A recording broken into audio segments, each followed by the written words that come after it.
Second practical video of Authorization and Authentication Lab. Today our journey into web application security continues with a focus on broken access control, a prevalent and critical vulnerability in web applications. As a penetration tester, grasping the nature and exploiting methods of this vulnerability is essential. What is broken access control?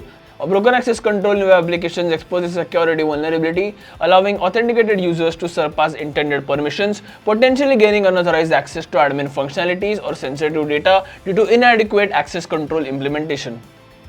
Here's our step-by-step process. Now, first thing I want you guys to do is logging in as an administrator. Use your default browser window to access the web application's login page. Log in as the administrator using these credentials. Explore the functionalities available exclusively to this admin user.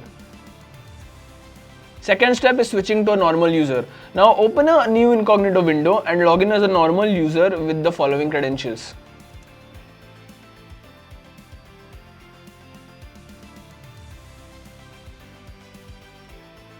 Observe the functionalities available to this normal user, especially the absence of create user and manage user options. Third step is exploiting the vulnerability. Return to the administrator user session. While creating a new user, note the URL used: http localhost redfox/create_user.php. Copy this URL. The fourth step is testing with a normal user. Paste this URL into the address bar of the normal user session in the incognito window and press enter. If the create user functionality loads without any checks or errors, it confirms broken access control.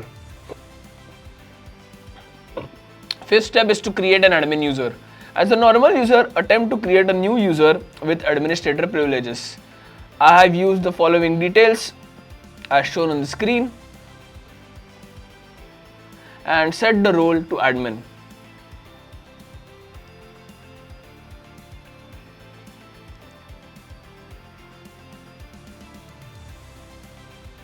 Submit the form and observe any success prompts or indications. Sixth step is verifying the exploit. Open an incognito window and log in as using the newly created administrative credentials that we just created.